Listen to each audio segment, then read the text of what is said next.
O vídeo de hoje é um publi editorial pago pela editora Intrínseca.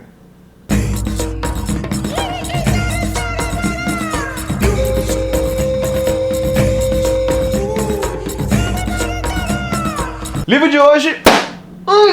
Nix, Nathan Hill, publicado pela editora Intrínseca. É um livro muito bom para você dar uma livrada em alguém, como eu acabei de atestar, na verdade. O livro tem 669 páginas, então quase 700 páginas aí. O lançamento da editora Intrínseca, livro de estreia desse autor, que é um autor americano chamado Nathan Hill. E um livro grande que tem alguns pontos que eu quero abordar nessa resenha, então eu vou tentar ser o mais didático possível. Primeiro eu vou dar uma breve contextualização aí da história do livro, vou falar das coisas que eu gostei nele e depois falar das coisas que eu não gostei. Desde já eu digo que é um livro com muitos pontos positivos, alguns pontos negativos também que são bem importantes, mas no geral uma obra muito boa e de leitura rápida, assim.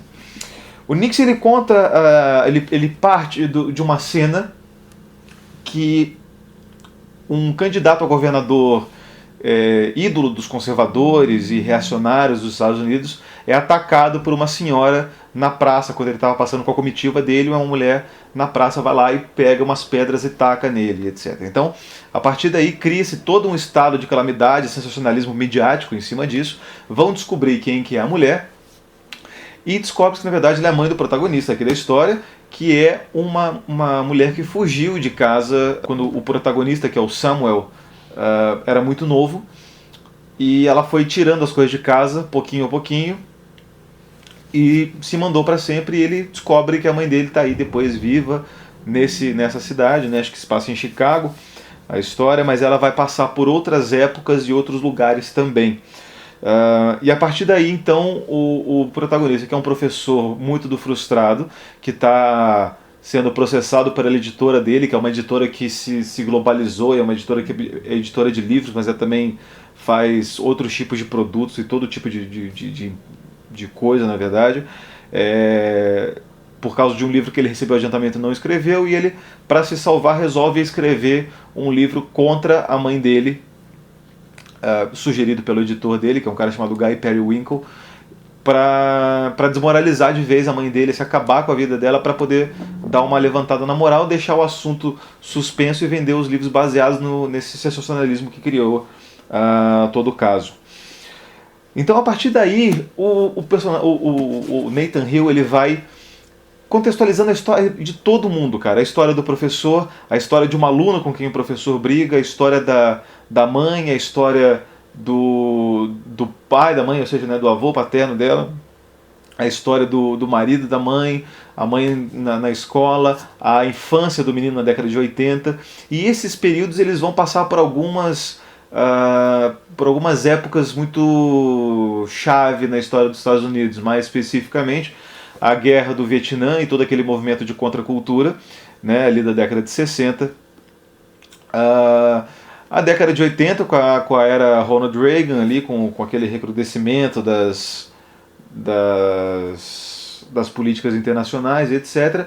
E o século XXI, pós 11 de setembro, com toda a paranoia global, que envolve inclusive o fato da mãe dele, por tacar umas pedras, é enquadrado no crime de terrorismo, enfim, coisas do tipo que vão sendo discutidas nesses Estados Unidos meio maluco, pós-ataque das Torres Gêmeas. Esse livro aqui, então, assim, vou falar dos pontos principais dele, dada essa breve explanação, tá? Uma explanação muito por baixo mesmo, que não é muito bom de ficar entregando as coisas, porque os outros personagens eles se desenvolvem melhor, tá? Então, primeira coisa que é muito legal de verificar no Nix é que o Nix ele se pretende, né, fazer uma espécie de, sei lá, uma espécie de efeito borboleta da educação sentimental das pessoas. Então você vai mostrando a genealogia das psicopatologias que acometem os personagens desse livro. Então, a mitomania de um personagem, a violência de outro personagem, e algumas séries de comportamentos estranhos pra gente, que tem como último objetivo explicar por que a mãe dele tacou aquelas pedras do governador. A mãe dele sofre, como depois é contado no livro, de alguns ataques de pânico que ela atribui a um fantasma, um Nix, que é uma espécie de fantasma da casa, na lenda norueguesa, uma espécie de espírito que assombra gerações inteiras de famílias e etc. Né? E por isso que o livro chama Nix. E o pai, o avô do protagonista, o Samuel, é um cara que veio da Noruega num barco pesqueiro para trabalhar nos Estados Unidos, enfim. E ele trabalhou na Chemstar, que era a empresa que fazia o napalm lá da Guerra do Vietnã.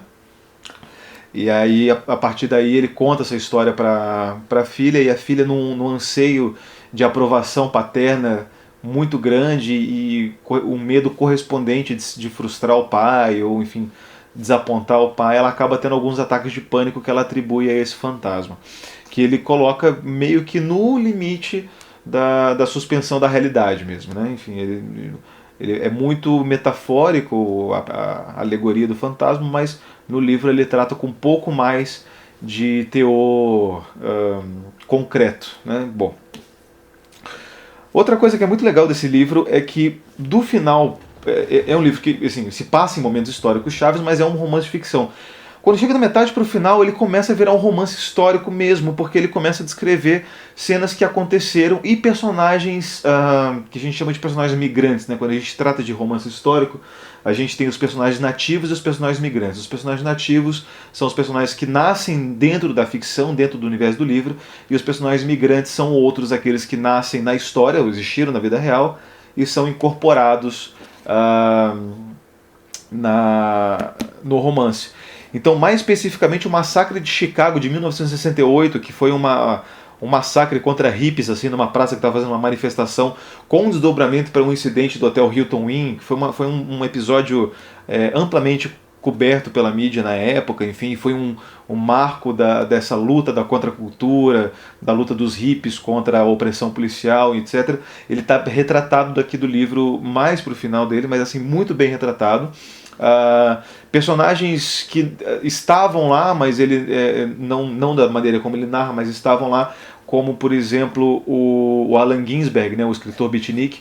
Ele é tratado aqui como uma espécie de professor de turma, que ele está lá no meio dos acontecimentos, tirando fotos, etc. E ele narra um pouco sob o olhar do Ginsberg, com aquela coisa que ele tem de paz e amor, espiritualidade, cita Rama, sei lá, esses negócios assim, né? Então isso é muito legal. Você nunca tinha lido, não me lembro de ter lido, um romance histórico que vira romance histórico, né? Que ele começa como um romance normal, com contextualização histórica, e vira um romance com descrição de episódios, acontecimentos e personagens que existiram na vida real. Achei uma coisa bem ousada por parte dele. Por último, assim, além de toda a história e de toda a ambientação, a escrita ágil dele, eu acho que um dos pontos de autenticidade do livro está numa abordagem muito séria e claro, que ainda que um pouco zoada, assim, né? O cara dá uma tiração de sarro, já vamos falar isso quando ele falar dos problemas, mas ele faz uma abordagem muito séria com relação a esse universo de jogos que ele chama de o múltiplo, como é que é? Massive Multiplayer RPG Online, né? O MMP, sei lá. Né? Esses jogos aí tipo LoL e Tibia, né? Tibia, né? Enfim, tem isso, né? Tem um Tibia, não tem? São esses personagens, esses jogos assim que todo mundo joga na internet, e aí é um monte de cavaleiro e as pessoas se encontram juntos no universo online e tal. E existe um processo de imersão ali que ele é discutido e assim a literatura, digamos, a literatura adulta ou a literatura que se pretende se incluir numa tradição de literatura não contempla muito, porque acha que é meio que um tema meio lowbrow para se tratar. Sendo que faz cada vez mais parte de um universo considerável de pessoas. Então o personagem principal, o Samuel, ele é professor da universidade e ele usa o computador na universidade quando ninguém está vendo para jogar um jogo lá que é o Elfscape, lá, que eles são os elfinhos lá e ficam lá derrotando os dragões, não sei das quantas. E ele tem um amigo que ele conhece por causa desse jogo, que desempenha aí um papel preponderante no desenvolvimento da história, mas que o comportamento dele é completamente psicopatologizado, e foi uma investigação sobre essa psicopatologia que foi muito bem fundamentada em estudos publicados. Aqui nas últimas páginas de agradecimentos ele explica todas as referências, da onde ele tirou todas as coisas, etc. Então é um livro que ele não foi feito assim, tirado do nada, assim, da imaginação do cara. É um livro que é fruto de pesquisa intensa e séria do autor e procura retratar um pouco dessa o que significa a alma de um país que foi traumatizado por dois acontecimentos bélicos muito significativos, né, o 11 de setembro e a Guerra do Vietnã, e que está completamente imerso numa cultura fútil de consumo e sem valores na sociedade presente. Então é mais ou menos isso que ele tenta fazer. É um objetivo um pouco pretensioso, principalmente se você parar para pensar que é um livro de estreia, né? Quem é que escreve um livro de estreia de 100 páginas assim, o cara tem que se achar um pouco a última bolacha do biscoito, né? E aqui entram os problemas. O principal problema desse livro é que o cara tá claramente fascinado pela prosa dele, assim. O cara, ele escreve como se ele tivesse assim gostando muito, mas muito mesmo das críticas que ele está fazendo, que não são críticas tão originais. Ele mais ou menos critica tudo, e nesse criticar tudo dele ele acaba perdendo a força da crítica dele, porque ele não deixa nada para ninguém. Então ele critica esses valores da sociedade de consumo, mas ele também critica a superficialidade do movimento hippie, do movimento feminista da década de 60, né? Tem uma personagem que é uma feminista radical, que ela desenvolve uma tara sexual com um policial que ela pede para ser algemada e estrangulada por ele. Então, assim, essa coisa de você não conseguir politizar todas as áreas da vida privada, né? Enfim, que são críticas que qualquer cara aí, Luiz Felipe Pondé já fez, enfim, não é nada de novo. Mas ele tá gostando muito de fazer isso, muito mesmo. Assim, ele tá tipo regozijando muito assim com tudo isso que ele tá fazendo. E aí entram alguns vícios de linguagem. Eu acho que esse livro aqui ele não passou por um processo de edição, não essa edição em português, mas assim, a edição do original mesmo. De chegar um editor e falar assim, ó, corta isso, corta essas coisas, porque ele podia ser mais enxuto, tá? A literatura americana atual, ela é reconhecidamente muito prolixa, né? As pessoas que leram lá o Pintacilgo da Dona Tati reclamam da mesma coisa, e Frenzen também, né? O Liberdade, enfim, todos esses grandes romanções americanos que os romancistas americanos contemporâneos eles querem fazer assim a grande obra americana, não sei o que, eles acham que isso passa por fazer um livro grande, principalmente. Ele usa muita, mas muita alegoria de metáfora no livro dele, e não é tão boa, assim, as metáforas que ele cria não são boas e servem muito pouco para construir imagens e texturas para o livro. É mais uma coisa de encher página mesmo, assim. O que eu acho que também não é também um defeito só dele, eu acho que é toda uma geração de romancistas dos Estados Unidos. Eu acho que isso vem lá desde da Sylvia Plath, lá, ou talvez antes, né? A Redoma de Vidro tem muito dessas metáforas também, uma lenga-lenga assim de tudo é como, porque as paredes são como não sei o que, e a porta é como não sei o que, e o chão era como se fosse parará, etc.